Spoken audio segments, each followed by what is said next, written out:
స్వరం, క్రీస్తు స్వరం, క్రీస్తు స్వరం, ఇది క్రీస్తు స్వరం. ప్రియులారా, క్రీస్తు స్వరము అనే కార్యక్రమానికి మిమ్మల్ని ఆహ్వానిస్తున్నాను. రెవరెండ్ డాక్టర్ టి దేవానందం గారు సీనియర్ పాస్టర్ మరియు బైబిల్ టీచర్, జాతీయంగా అంతర్జాతీయంగా వాడబడుచున్న దైవజనులు ఇప్పుడు వర్తమానం అందిస్తారు. ప్రియమైన దేవుని బిడ్డలారా, క్రీస్తు స్వరం అనే ఆధ్యాత్మిక కార్యక్రమానికి ప్రభువు పేట మిమ్మల్ని అందరిని ఆహ్వానిస్తూ ఉన్నాను. ఈ దినాంశ భాగము మంచి తండ్రి లేక కుటుంబము వంశమునకు దీవెన.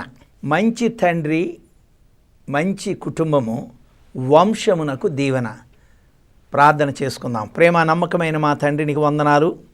ఈ సమయంలో మంచి తండ్రి ఏ విధముగా ఉండాలి, వంశమునకు ఆయన ఏ విధంగా దీవెనగా ఉంటాడో ధ్యానం చేయనయించుండగా మీరు మాట్లాడి మీరే మహిమను పొందమని యేసుక్రీస్తు పేట వేడుకొంచున్నాము తండ్రి, ఆమెన్. ప్రియమైన దేవుని బిడ్డలారా, క్రీస్తు స్వరం ఆధ్యాత్మిక కార్యక్రమానికి ప్రభువు పేట మిమ్మల్ని ఆహ్వానిస్తూ ఉన్నాను. గత వారము మనము ధ్యానం చేసినది ఏమిటనగా, తండ్రి యొక్క చెడు ప్రవర్తన బిడ్డలకు శాపము అని పోయిన వారం జ్ఞాపకం చేసుకున్నాం. ఈ దినాన్ని మంచి తండ్రి లేక మంచి కుటుంబము వంశమునకు దీవెన అని జ్ఞాపకం చేసుకుందాం. గత 6 మాసములుగా ఈ యొక్క ఎపిసోడు మనం ప్రారంభించాము. అదేమిటనగా రక్షణ అనుభవంలో 25 మెట్లు శీర్షికను ధ్యానం చేస్తూ ఉన్నాం. ఇది 24వ మెట్టు, 25 కంటే ఇంకా ఎక్కువ అవ్వవచ్చు. కనుక ఈ దిన వాక్య భాగం ఏమిటంటే, మంచి తండ్రి లేక మంచి కుటుంబము అనగా ఎలా ఉంటుంది, ఏ విధముగా వంశానికి దీవెనకరంగా ఉంటుంది అనేది ప్రతి క్రైస్తవ కుటుంబము దీనిని జ్ఞాపకం చేసుకోవాలని బైబిల్ స్టూడెంట్ జాగ్రత్త గమనించండి. దీని మీద ప్రసంగాలు సిద్ధం చేయాలి. మీరు అన్ని జాగ్రత్త వ్రాసి సబ్మిట్ చేయవలసి ఉంటుంది. ఇక్కడ మొట్టమొదటిగా మంచి తండ్రి లేక మంచి కుటుంబము వంశమునకు దీవెన, అబ్రహాం గురించి మాట్లాడుకుందాం. ఆదికాండము 18వ అధ్యాయం 19వ వచనం, తన తరువాత తన పిల్లలను తన ఇంటి వారును నీతి న్యాయములు జరిగించుచు యెహోవా మార్గమున గైకొనుటకు అతడు వారికి ఆజ్ఞాపించినట్లు నేను అతని ఎరిగి ఉన్నాను. అబ్రహాం గురించి యెహోవా దేవుడు మాట్లాడేది ఏమిటంటే, అబ్రహాము తన పిల్లలను ఇంటివారును నీతి న్యాయాలు జరిగించుట వారికి ఆజ్ఞాపించినట్లు నేను ఎరుగుదును అని యెహోవా దేవుడు సాక్ష్యం చెప్తున్నాడు. ఇక్కడ ఎవరి గురించి? అబ్రహాము గురించి, అబ్రహాము కుటుంబము గురించి యెహోవా దేవుడే సాక్ష్యం చెప్తున్నాడు. ఏమిటి సాక్ష్యం? అబ్రహాము తన కుమారులకు లేక తన పిల్లలకు తన ఇంటి వారికి నీతి న్యాయాలు జరిగించుటకు ఆజ్ఞ ఇచ్చాడట. అందుకు యెహోవా దేవుడు జ్ఞాపం చేసుకుని అతన్ని ఇక్కడ సాక్ష్యం చెప్తూ ఉన్నాడు. చూసారా ఏ విధముగా నీతి న్యాయాలు జరిగించాడు అబ్రహాము, ఏ విధముగా అబ్రహాము దేవుని యేళ్ళ భక్తి శ్రద్ధలు చూపించాడో మనం జ్ఞాపకం చేసుకుంటే, అబ్రహాము దేవుని యేళ్ళ ఎంత కృతజ్ఞత భావం కలిగి ఉన్నాడో ఆయన 4 బలిపీఠాలు కట్టాడు.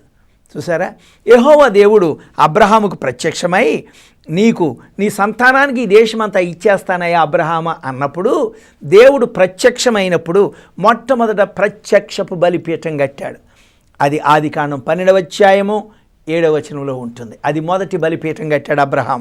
2వ బలిపీఠము బేతేలుకు దగ్గరగా గుడారం వేసుకుని ప్రార్థించి అక్కడ బలిపీఠాన్ని కట్టాడు. ప్రార్థన బలిపీఠాన్ని కట్టాడు.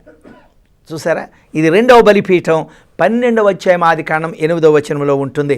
ప్రార్థన బలిపీఠాన్ని కట్టినట్టు కనబడుతూ ఉంది. 3వది, తన సంతానము ఆకాశపు నక్షత్రముల వలె భూమి మీద ఉన్న ఇసుక రేణువుల వలె నీ సంతానాన్ని విస్తరింప చేస్తానని ఆశీర్వాదం ఇచ్చినటువంటి దేవుడు ఆ స్థలములో ఆశీర్వాద బలిపీఠం కట్టాడు అబ్రహాము. తన గుడారములలో నివసిస్తూ, తను టెంట వేసుకుని గుడారంలో నివసిస్తూ దేవునికి రాళ్లతో బలిపీఠము కడుతూ ఉండేవాడు. ఈ దినాల్లో మనమైతే ఏం చేస్తాం, మన రాళ్లతో ఇల్లు కట్టుకుంటాం. దేవుని మందిరము అది గుడిసైనా లేకపోతే షెడ్ అయినా అలాగే వదిలేస్తాం కదా, అనేక సార్లు ఇలా జరుగుతూ ఉంటుంది. కానీ అబ్రహాం అటువంటి వాడు కాదు. కృతజ్ఞత భావముతో ప్రార్థన బలిపీఠాన్ని కట్టాడు. ఆశీర్వాద బలిపీఠం, దేవుడు ఎప్పుడైతే ఆశీర్వదించాడో ఆశీర్వాద బలిపీఠం కట్టాడు. తను మాత్రమే ఎక్కడ నివసించాడు? గుడారాల్లో నివసించాడు. ఈ ఆకాశ నక్షత్రముల వలె నీ సంతానాన్ని అభివృద్ధి పరుస్తాను, భూమి మీద ఉన్న ఇసుక రేణువుల వలె నీ సంతానాన్ని అభివృద్ధి పరుస్తానంటే అర్థం ఏమిటో తెలుసునా? ఆకాశ నక్షత్రములు పరలోక సంబంధమైన ఆశీర్వాదాలకు సాదృశ్యం. భూమి మీద ఉన్న ఇసుక రేణువుల వల్ల నీ సంతానం అంటే భూలోక సంబంధమైన ఆశీర్వాదాలు ఇస్తానయ్యా అబ్రహాం అని దాని భావన ఉంటున్నది. పరలోక సంబంధమైన ఆశీర్వాదాలు, భూ సంబంధమైన ఆశీర్వాదాలు. 4వ బలిపీఠం సమర్పణ బలిపీఠం. అదేమిటో తెలుసిన, యెహోవా దేవుడు అన్నాడు, అబ్రహామా నీకున్నటువంటి ఏకైక కుమారుడు ఉన్నాడు ఇస్సాకు, నాకు బలి కావాలయ్యా అన్నాడు. బలి కావాలంటే ఆ దినాలలో మరి ఒకానొక కొడుకు 100 సంవత్సరంలో పుట్టినటువంటి కొడుకు ఎంత ప్రియమైన వాడిగా ఉంటాడో మనం గమనించాలి. ఈ దినాల్లో ఒక్క కొడుకు ఉన్నాడు అనుకోండి ఆ కుటుంబంలో, ఇంకా అతన్ని కాళ్ళు నెత్తి కింద పెట్టనెవరో, ఎప్పుడు ఎత్తుకుంటూ ముద్దులాడుతూ ఎక్కడ ఏమి జరుగుతుందని భయము, ఆందోళన, ప్రేమ అన్నీ కలిసిపోయి ఆ కుమారుడి మీద ఉన్న ప్రేమను వ్యక్తం చేస్తూ ఉంటారు. ఇతనికి 100 సంవత్సరాల తర్వాత పుట్టిన కొడుకు మీద ఉండదా? ఉంటుంది. అటువంటి కుమారుని బలి ఇవ్వమంటే మొట్టమొదటిగా సమర్పణ బలిపీఠం కట్టాడు. చూడండి, దేవుని ఎడలో ఉన్న భక్తి విశ్వాసాలు అబ్రహాంకి ఎంత గొప్ప.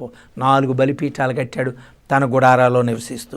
అంతేకాదు ప్రియులారా, ఇతను బలిపీఠాలు దేవుని ఎడలో భక్తి శ్రద్ధలు చూపించడం, తన కుటుంబాన్ని కూడా అతను మాదిరికరమైన కుటుంబంగా సిద్ధం చేశాడు.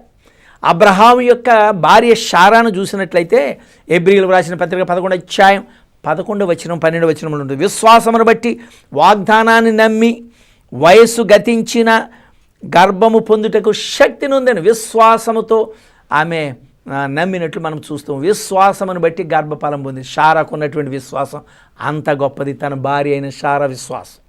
రెండవది ఇస్సాకు, తనకు పుట్టినటువంటి ఇస్సాకు ప్రార్థనా జీవితాన్ని కలిగినటువంటి వాడు, మాదిరికరమైన కుటుంబం. అతను సాయంకాలపు వేట, ఆ యొక్క ఇస్సాకు యొక్క ప్రార్థనా జీవితం ఆదికాండం 24వ అధ్యాయం 63లో ఉంటుంది. సాయంకాలపు పూట పొలంలోనికి వెళ్ళి దేవుని ధ్యానించడానికి వెళుతూ ఉండేవాడు. ప్రతి దినము ఇస్సాకు ఆ విధంగా చేస్తూ ఉండేవాడు. ఒక స్థలాన్ని నిర్ణయించుకున్నాడు, ఒక సమయాన్ని నిర్ణయించుకుని ప్రతి దినము కూడా ప్రార్థనా జీవితాన్ని గడిపేవాడు ఇస్సాకు. తన భార్య గొడ్రాలైనప్పుడు ఆదికాండం 26:63 గొడ్రాలైనప్పుడు రిబ్కా సంతానం కావాలని ప్రార్థన చేసిన వాడు భార్య కొరకై. కనుక దేవుడు ఇస్సాకు యొక్క ప్రార్థన ఆలకించి రిబ్కాకు గర్భఫలము అనుగ్రహించను. ఎవరు ప్రార్థన విన్నాడు? దేవుడు. ఇస్సాకు ప్రార్థన విని తన భార్యకు గర్భఫలాన్ని ఇచ్చాడు. ఈ దినాల్లో ఆ భార్య ప్రయాసపడుతూ ఉంటుంది, నాకెందుకు ఏదో లోపం ఉందని భర్త ఒక్కొక్కసారి చేదరించుకుంటాడు. కొన్ని సమయాల్లో విడిచిపెట్టేటటువంటి సంఘటనలు కూడా లేకపోలేదు. పిల్లలు లేకపోతే కొన్ని ప్రాంతాలలో పెద్దలందరూ కలిసి గొడ్రాలైన భార్యను ఉన్నటువంటి భర్తకు ఇంకొకరిని చేసేస్తున్నారు. ఈ దినాల్లో సాంప్రదాయం అయిపోయింది. కానీ ఇక్కడ చూసారు, ఎవరు ప్రార్థించారు? భర్త ప్రార్థన చేశాడు. కనుక దేవుడు భర్త ప్రార్థన అయిన ఇస్సాకు యొక్క ప్రార్థన విని గొడ్రాలైనటువంటి రిబ్కాకు సంతానం ఇచ్చాడు. చూసారా, తన కుమారుడు ఎంత ప్రార్థనా జీవితాన్ని కలిగి ఉన్నాడో. మాదిరికరమైన కుటుంబం గురించి జ్ఞాపం చేసుకుంటున్నాం. మూడవది కోడలు రిబ్కా, కష్టజీవి. అక్కడ బావిలో నీళ్లు తోడడానికి, ఆ దినాల్లో పాలస్తీనా దేశంలో బావులు చాలా లోతుగా ఉంటాయి. ఆ బావిలో దిగడానికి మెట్లు ఉంటాయి. ఒక బిందె నీళ్ళు తేవాలంటే మెట్లన్నీ కిందకి దిగాలి, తర్వాత బిందెని ఆ భుజం మీద వేసుకుని మెట్లెక్కి పైకి రావాలి. ఎలియాజరు సేవకుడు అక్కడికి వెళ్ళినప్పుడు 10 ఒంటెలతో వెళ్తాడు. వెళ్ళినప్పుడు 10 ఒంటెలకు సరిపడినటువంటి ఆ నీళ్లు తోడి ఆ ఒంటెలకు దాహం తీర్చినట్లు అక్కడ వ్రాయబడింది. 10 ఒంటెలకు ఎన్ని నీళ్ళు కావాలో మనం అర్థం చేసుకోవాలి. కనుక అది కష్టజీవి. ఈ దినాల్లో భార్యలు కష్టజీవులుగా ఉంటున్నారా? వారు భర్త ఇంత సంపాదించాడంటే, ఇంత సంపాదించి ఉండడానికి, తినడానికి, కట్టుకోవడానికి కొంత ఉంటే ఆవిడ మంచం ఎక్కేసో లేకపోతే కుర్చీ మీద కూర్చొని రిమోట్ పట్టుకుంటుంది, ఏ పని చేయదు.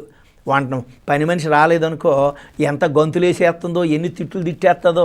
పని మనుషులు ఎప్పుడు ఇంతే అని శాపాలు పెట్టేస్తారు పని మనిషిని. చూసారా, గొంతులు వేసేది ఏంటి కొంచెం పని చేయడానికి. అటువంటి స్త్రీలు లేకపోలేదు, భార్యలు లేకపోలేదు.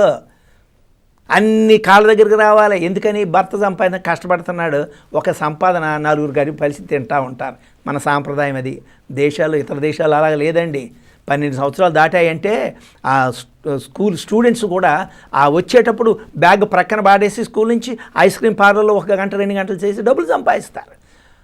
మన చెడు అలవాట్లు ఇతర దేశాల నుంచి మనం కొనుక్కున్నాం, కానీ మంచి అలవాట్లు మనకు రాలే. చూసారా, ఈ దినాల్లో అన్ని సుఖాలు వచ్చేసాయి భార్య. అలాగంటే భార్యలందరికీ కోపం వచ్చేది. స్టీల్ వచ్చేసింది, తోమక్కర్లేదు. స్టవ్లు వచ్చేసాయి, స్టవ్కి మళ్ళీ ప్లాట్ఫామ్ వచ్చేసింది, కిందకు వంగక్కర్లేదు. అగ్గిపుల్ల ఇస్తే అది వెలిగిపోతుంది కదండి. అందుకనేమో ఆ దినాలలో కింద వంగి ఊతూ ఉండేవారు. బొగ్గులు పొయ్య, కట్టెల పొయ్యిలు ఉంటూ కిందకు వంగి ఊగి ఎంతో ఆ ఊది కష్టపడుతూ ఉండేవారు. కానీ ఈ దినాలు అందుకేనేమో నడుము నొప్పులు ఎక్కువైపోయాయి. వాళ్ళకి ఆ దినాలు నడుము నొప్పులు లేవు, కాళ్ళు నొప్పులు లేవు కాదండి. కనుక ఈ రెబెకా కష్టజీవి, చాలా కష్టపడుతూ ఉండేది. చూసారు, మాదిరికరమైన కుటుంబం అంటే కష్టపడాలి. ప్రతి వారు ఇంట్లో కష్టపడాలి. వారి పనులు వాళ్ళు చేసుకోవాలి. బిడ్డల పనులు తల్లి చేస్తుంది, భర్త పనులు తల్లి చేస్తుంది, అన్ని పనులు ఆమె చేసుకోవాలి. ఎందుకు నేర్పించవు నీవు? కష్టపడటం నేర్పించాలి ప్రతి వారికి ఇంటిలో. 4వది, ఎలియాజరు సేవకుడు ఉన్నాడు. సేవకుడు కూడా భక్తి భావాలు కలిగిన అబ్రహాము యొక్క సేవకుడైన ఎలియాజరు. ఒక దినాన్ని ఎలియాజర్ని పిలిచి, బాబు చూడు, మా అబ్బాయి ఇస్సాక్కి ఒక కోడలు తీసుకురావాయా అన్నాడు. పంపించాడు. 10 ఒంటెలను సామాను ఇచ్చి పంపించాడు. ఎలియాజరు అక్కడికి వెళ్ళిన తర్వాత ఆదికాండంలో 24 అధ్యాయంలో 3 సార్లు ప్రార్థన చేశాడట. ఆ మంచి కుమార్తె, మంచి అమ్మాయి కావాలి నా యజమానుడైనటువంటి కుమారుని కని 3 సార్లు ప్రార్థించినట్టు ఆదికాండం 24. ప్రార్థన జీవితాన్ని కలిగిన వారు ఎవరు? సేవకుడైనటువంటి ఎలియాజరు. చూసారా, మాదిరికరమైన కుటుంబం. చివరికి ఒంటెల దగ్గరికి వద్దాం. ఒంటెలు కూడా ప్రార్థనా జీవితాన్ని కలిగినవే. ఆదికాండం 24 అధ్యాయము 11వ వచనములో ఎలియాజరు ప్రార్థన చేసే సమయంలో ఒంటెలన్నీ కూడా మోకరించాయట. 10 ఒంటెలు కూడా మోకరించి ప్రార్థనలో ఏకీభవించాయి. తన జంతువులు, ఇంట్లో ఉన్న జంతువులు సహకరించాయి, ఎలియాజరు సహకరించాడు, కోడలు, కొడుకు షారా, వీరందరూ కూడా ప్రార్థన జీవితాన్ని కలిగిన వారు, దేవుని యెడల భయభక్తులు కలిగినటువంటి వారిగా మనము జ్ఞాపకం చేసుకోవాలి. అయితే అబ్రహాము మాదిరికరమైన తండ్రి, మాదిరికరమైన కుటుంబము. అబ్రహాము వంశం ఏ విధంగా దీవించబడిందట? మన సబ్జెక్ట్ ఏమిటి? మంచి తండ్రి, మంచి మాదిరి కుటుంబము, వంశమునకు దీవెన అనే అంశాన్ని 24వ మెట్టు మనం ధ్యానం చేస్తున్నాం ఆ యొక్క ఎపిసోడ్లో. అక్కడ మనము చూస్తూ ఉంటున్నాం. కనుక ఈ యొక్క వాక్య భాగంలో మరి ఒకసారి జ్ఞాపకం చేసుకుందాం. ఏమిటంటే మంచి తండ్రి లేక మంచి మాదిరి కుటుంబము బిడ్డలకు లేక వంశమునకు దీవెన. మంచి తండ్రి ఎవరు ఇక్కడ? అబ్రహాము మంచి తండ్రి. ఆ అబ్రహాముని బట్టి ఆ వంశమంతయు దీవించబడినట్టు చూస్తాం. మాదిరికరమైన కుటుంబం అని కూడా అనుకున్నాం. ఏ విధంగా మాదిరికరమైన కుటుంబము? ఏ విధంగా అయితే అబ్రహాము విశ్వాస వీరుడో, తన భార్య అయిన షారా కూడా విశ్వాస వీరురాలే. షారాకు పుట్టినటువంటి మరి ఇస్సాకును చూడండి, ప్రార్థనాపరుడు, ఎల్లప్పుడూ ప్రార్థన మీద నమ్మకం ఉన్నటువంటి వాడు, దైవభీతి కలిగిన వాడు. మరి ఇస్సాకు కుమారుడు యాకోబు ఆశీర్వాదాలు పొందినటువంటి వాడు, ప్రార్థనా జీవితాన్ని కలిగిన వాడు.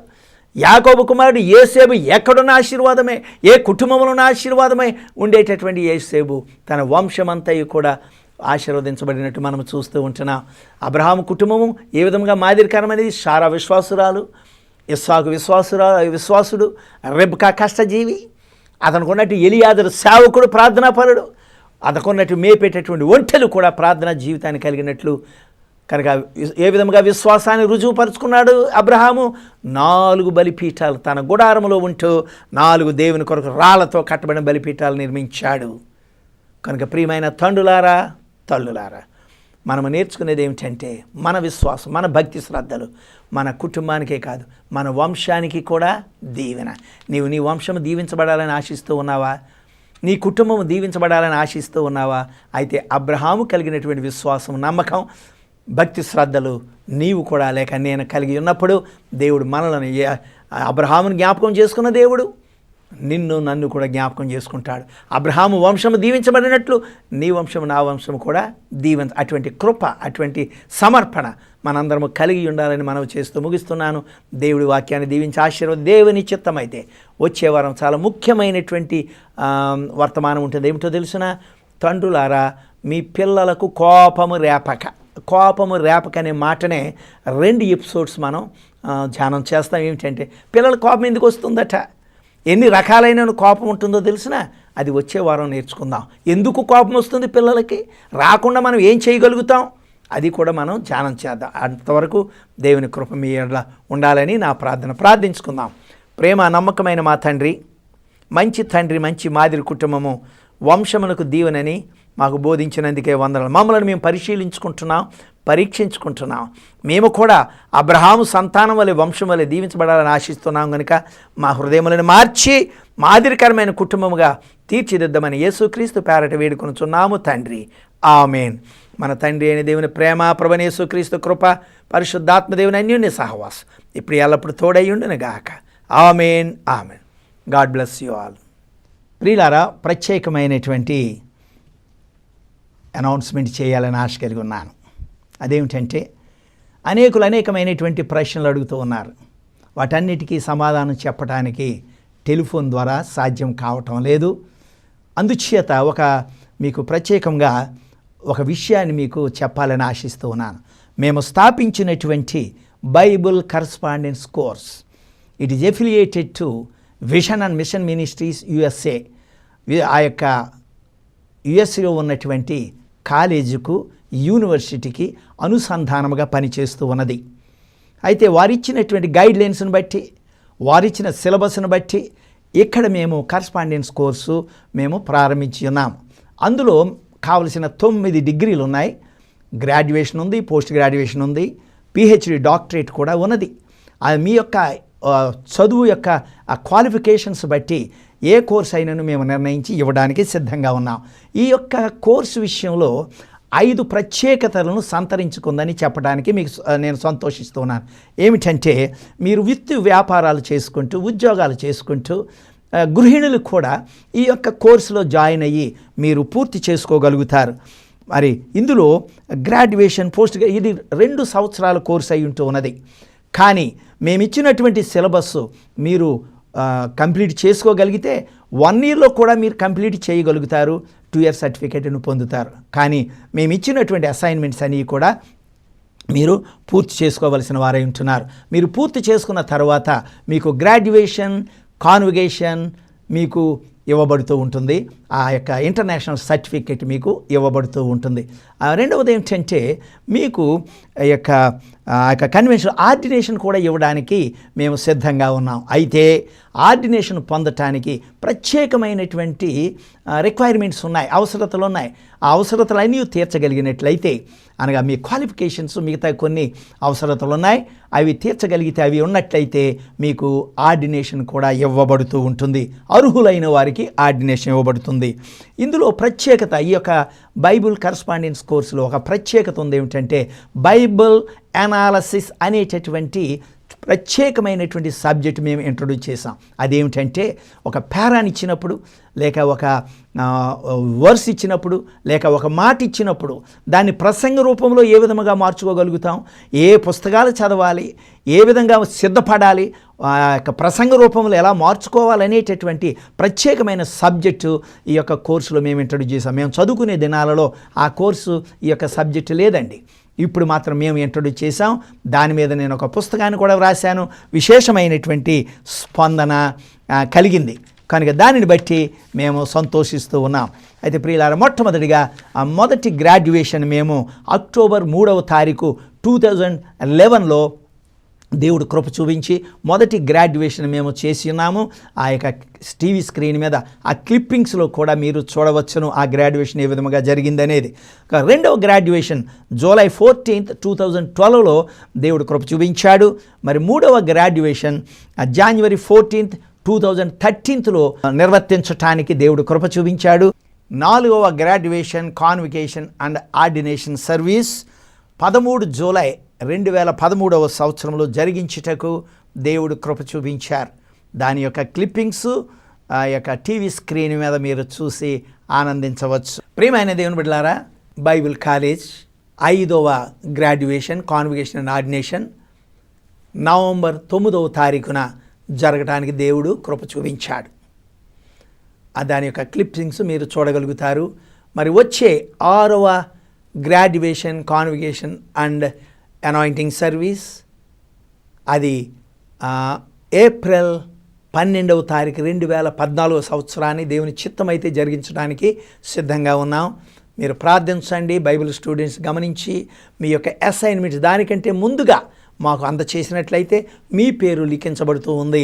అది 6వ graduation, convocation and ordination service April 12వ తారీఖు శనివారం జరగడానికి, అనగా 2014 సంవత్సరంలో జరగడానికి ప్రార్థిస్తూ ఉన్నా. మీరు ప్రార్థించండి, సిద్ధపడండి, మాకు తెలియచేయండి. God bless you all.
ప్రియమైన దేవుని బిడ్డలారా, ప్రత్యేకమైనటువంటి ప్రకటన చేయాలని ఆశ కలిగి ఉన్నాను. దేవుని యొక్క ఉచితమైన కృప చెప్పిన దేవుడు నాకు ఇచ్చిన తలాంతులు వరములను బట్టి నేను 4 గ్రంథాలు రాయడానికి దేవుడు కృప చూపించాడు. మొట్టమొదటి గ్రంథము ఏమిటి అనగా ప్రసంగము, సిద్ధపాటు మరియు బోధనా విధానం. చాలా ప్రాముఖ్యమైనటువంటి గ్రంథం అయి ఉంటూ ఉన్నది. ఎందుచేతనంటే ఈ యొక్క ప్రసంగము, సిద్ధపాటు, బోధన విధానం అనేటటువంటి గ్రంథము ఎందుకు వ్రాయవలసి వచ్చిందంటే, మనము ఒక పేరాను తీసుకున్నప్పుడు, ఒక మాటను తీసుకున్నప్పుడు, ఒక వర్స్ని తీసుకున్న, ఒక వచనాన్ని తీసుకున్నప్పుడు దానిని ప్రసంగ రూపంలో ఏ విధంగా మార్చుకోగలుగుతాం?